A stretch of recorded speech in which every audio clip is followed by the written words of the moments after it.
శ్రీమాత్రే నమః. అందరికీ ముందుగా దీపావళి శుభాకాంక్షలు. అసలు ఆ దీపావళి ఎందుకు జరుపుకుంటారో మీకు తెలుసా? ఇవాళ దీపావళి ఎందుకు జరుపుకుంటారో నాకు తెలిసింది, నేను నేర్చుకుంది మీతో షేర్ చేయబోతున్నాను.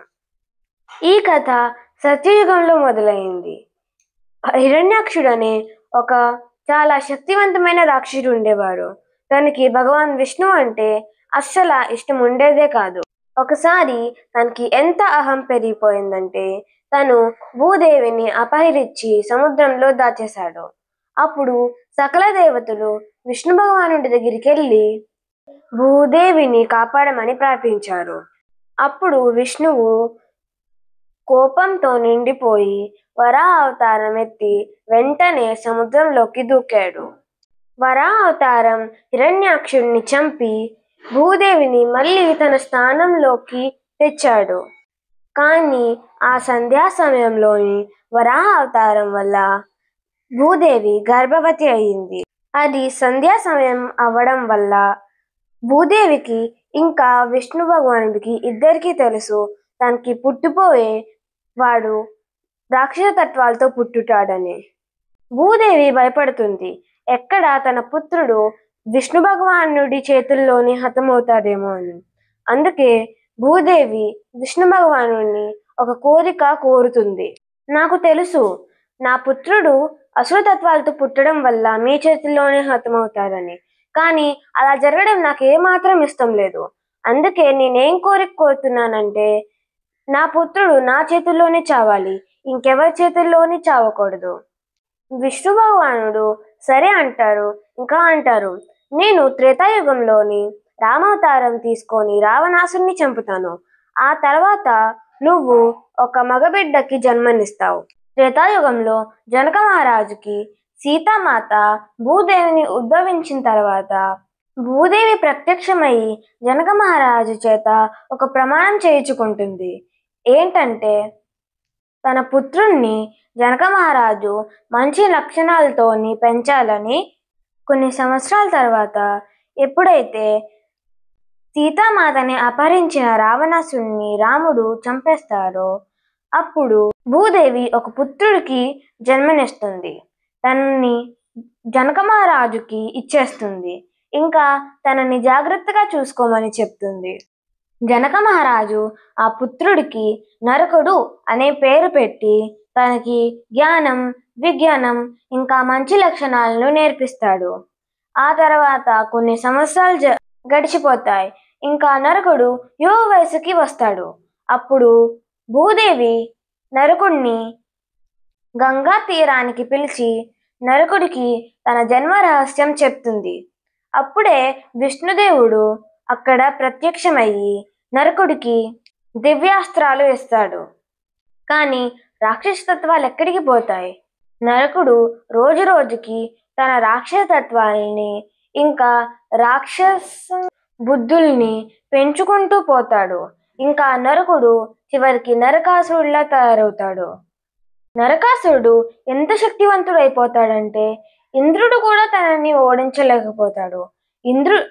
ఇంద్రుడు ఇంకా నా సకల దేవతలు ఆ సమయంలోని విష్ణు భగవానుడి దగ్గరికి వెళ్ళి వాళ్ళని ప్రార్థిస్తారు, మమ్మల్ని రక్షించండి నరకాసురుడి నుంచి అని. విష్ణు భగవానుడు అందరితోని అంటారు నరకాసురుడి హతం దగ్గరలోనే ఉంది అని. కొంతకాలం తర్వాత విష్ణు భగవానుడు శ్రీకృష్ణ అవతారం తీసుకుంటారు. ఇంకా భూదేవి సత్యభామ అవతారంలో పుడుతుంది. ఆ సమయంలో నరకాసురుడు తన రాక్షస రాజ్యాన్ని పెంచుకుంటూ పోతాడు. ఋషుల్ని మునుల్ని హింసిస్తూ ఉంటాడు. ఇంకా రాజులతో యుద్ధం చేసి వాళ్ళని ఓడించారు. ఒక సమయంలోని మాత్రం నరకాసురుడు శ్రీకృష్ణుడిని ఎదిరించాల్సి వచ్చింది. అప్పుడు శ్రీకృష్ణుడికి తెలుసు సత్యభామ మాత్రమే నరకాసురుడిని చంపగలదు అని. అందుకే శ్రీకృష్ణుడు సత్యభామని ఆపలేదు. ఎప్పుడైతే తనకి యుద్ధభూమి చూడాలనిపించిందో కొంచెం సేపు తర్వాత శ్రీకృష్ణుడు ఇంకా సత్యభామ యుద్ధభూమిలోకి చేరుకున్నారు. యుద్ధభూమిలోని శ్రీకృష్ణుడు ఇంకా నరకాసురుడు ఇద్దరు చాలా భయంకరంగా పోరాడారు. కానీ శ్రీకృష్ణుడికి దెబ్బ తగిలిచ్చి కింద పడేసేలా చేశాడు నరకాసురుడు. ఆ సమయంలోని సత్యభామ చాలా కోప్పడి తన ఆయుధాన్ని అందుకుంది. ఇంకా నరకాసురుడు వైపు గురిపెట్టి తనని కింద పడేసింది. నరకాసురుడికి అర్థమైంది సత్యభామ తన కన్న తల్లని. అప్పుడు నరకాసురుడు సత్యభామతో అన్నాడు, అమ్మా, నువ్వెవరో నాకు తెలుసు. నువ్వు నా కన్న తల్లివి. అందుకే నువ్వు నా ఈ కోరిక తీరుస్తావని నాకు తెలుసు. అందుకే నేను ఈ కోరికని అడుగుతున్నాను. నువ్వు నన్ను నీ చేతులతో చంపావు కాబట్టి నా పేరు ఈ మొత్తం లోకం గుర్తుంచుకునేలాగా నన్ను ఆశీర్వదించు తల్లి అని అడుగుతాడు నరకాసురుడు. ఇంకా సత్యభామ ఆ కోరికని తీర్చింది. కానీ నరకాసురుడు శ్రీకృష్ణుడిని గాయపరచడం వల్ల నరకాసురుడిని సత్యభామ చంపేసింది. ఈ రోజుని మనం నరక చతుర్దశి అంటాం. దాని తర్వాత రోజు దీపావళి అంటాము. ఏ రోజైతే మొత్తం భారతదేశం అంతా వెలుగుతో నిండిపోతుంది. అసలుకి దీపావళి అంటేనే దీపాల పండుగ. దీపావళి హిందువులు మాత్రమే కాదు, జైనులు ఇంకా సిక్కులు కూడా జరుపుకుంటారు. వాళ్ళు దీపావళిని వాళ్ళ కథానుసారం చూసుకుంటారు. దీపావళికి సంబంధించిన ఇంకో కథ ఏమిటంటే రాముడి విజయం, రావణాసురుడి వధ.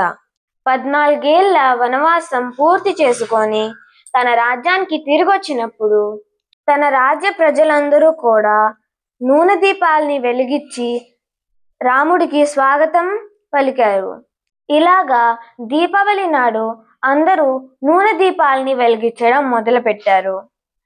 దీపావళి నాడు లక్ష్మీదేవికి కూడా పూజ చేస్తారు. జనాల నమ్మకం ఏంటంటే ఈనాడు లక్ష్మీదేవి తన భక్తుల ఇంటికి వస్తుంది. దీపావళికి ఇంకో పేరే లక్ష్మీ పూజ. దీపావళి నాడు అందరూ తెల్లవారే లేచి తల స్నానం చేస్తారు, కొత్త బట్టలు వేసుకుంటారు. ఇంకా లక్ష్మీదేవికి పూజ చేసి సూర్యాస్త దీపాలని వెలిగిస్తారు. ఇంకా పటాసుల్ని పేల్చడం మొదలు పెడతారు. ఇప్పుడు మనం తెలుసుకుందాం దీపావళి నాడు లక్ష్మీ పూజ ఎందుకు చేస్తారు. ఎప్పుడైతే దేవతలు ఇంకా రాక్షసుల మధ్య యుద్ధం చాలా ఎక్కువ సమయం వరకు జరిగిందో లక్ష్మీదేవి చాలా కోపంతో నిండిపోయి వెళ్ళి సముద్రంలో దాక్కున్నది.